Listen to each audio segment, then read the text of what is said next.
Depuis Noël, le ciel est descendu sur la terre et depuis Pâques, les cieux se sont ouverts pour que la terre monte vers le ciel. La foi, la religion ne fait plus forcément partie du quotidien des gens. On parle souvent de la crise des vocations, il n'y a plus de prêtres, mais j'oserais dire qu'avant de parler de la crise des vocations, il faudrait parler de la crise de la foi. Et je me dis qu'il serait toujours... ce serait étonnant qu'il y ait plus de prêtres qu'il y ait de pratiquants. Aujourd'hui, les gens n'ont peut-être plus besoin de Dieu quand on vit dans un monde où on a tout.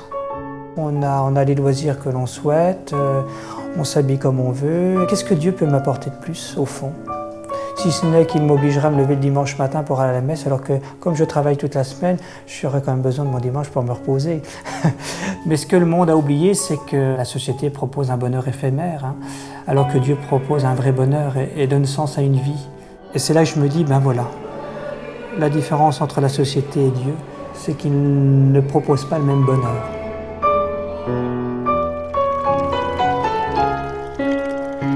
Je pense que pour une certaine génération, le prêtre représente encore quelqu'un. Pour d'autres générations, je ne suis pas sûr que le prêtre représente encore beaucoup de choses. Si celui qui va marier, enterrer, baptiser, et bien souvent, les personnes ne savent pas qu'on existe, mais le jour où ils ont besoin de nous, il faut être à leur disposition. Et du Saint-Esprit. Amen. Un seul Seigneur, une seule foi. Pour un mariage, par exemple, on sent bien que les fiancés veulent se célébrer à l'église, alors qu'à l'église, on célèbre Dieu. Et rien que là, on est déjà en décalage. Je vais leur proposer, par exemple, une préparation au mariage. Les premières questions qui viennent, c'est comment je vais rentrer? Est-ce que je rentrerai la dernière? Donc, dès le départ, on n'est pas du tout sur la même longueur d'onde. C'est plus de la tradition, voire du folklore. Le corps du Christ. Le corps du... Mon objectif à moi, ce n'est pas forcément de remplir mon église de dimanche, mais mon objectif comme prêtre, c'est l'élan que je voudrais donner à ma communauté paroissiale, c'est de témoigner de l'amour de Dieu.